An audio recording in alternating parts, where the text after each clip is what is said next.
laissez jamais impressionner parce que quelqu'un a la vision. Parce que beaucoup de personnes courent après les prophètes, entre guillemets. Parce que ces gens-là peuvent dire ce qu'ils ont fait.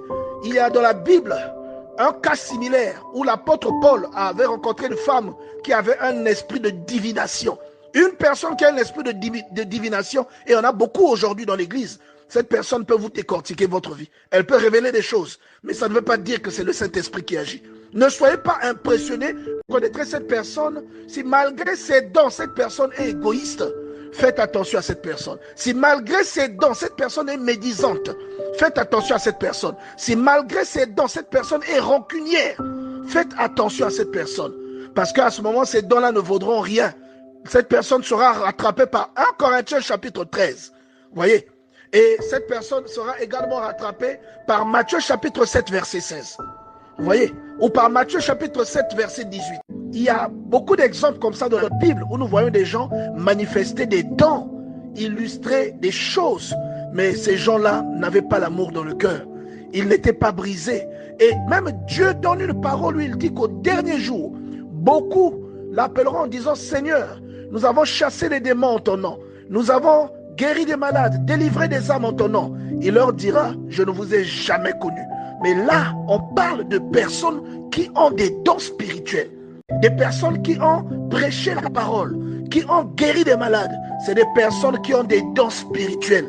Mais Jésus leur dit, au dernier jour, il leur dira, je ne vous ai jamais connus. Ce n'est pas à votre don que vous serez évalués. Ce n'est pas uniquement sur la base de l'exercice de votre don que Dieu verra en vous une bonne personne.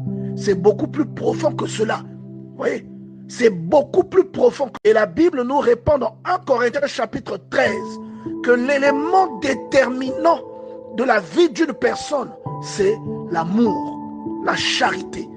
C'est le point culminant sur lequel nous apportons la différence dans notre vie.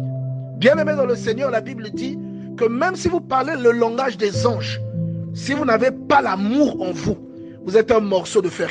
Ne peut jamais porter un mauvais fruit. Et inversement, un mauvais arbre ne peut jamais porter un bon fruit. C'est impossible. Pourtant, c'est un arbre. Vous voyez que c'est un arbre. Il est censé porter du fruit. Mais quel fruit porte-t-il? Comprenez? Donc, une personne qui sert Dieu, certes, qui a des dons, certes, vous reconnaîtrez cette personne par les extensions de son expression, c'est-à-dire par son mode de vie. Des cas comme ça où quelqu'un servait Dieu réellement, mais chemin faisant, il s'est perdu en route. Voyez? Et vous avez aussi des cas où c'est un tricheur depuis le début et il vient s'illustrer pour s'enrichir ou pour arnaquer des gens. Et si vous n'êtes pas conduit, vous aurez du mal à distinguer le vrai du faux.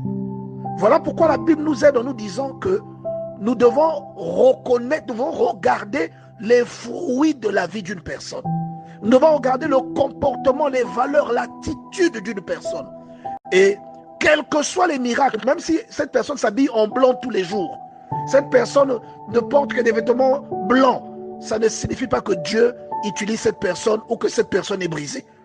Vous allez regarder le comportement de la personne. Vous voyez une personne comme ça, qui a une grande charge, mais qui est égoïste, qui est orgueilleuse, qui s'énerve facilement, qui a à fleur de peau. Ça peut être des indicateurs, vous voyez.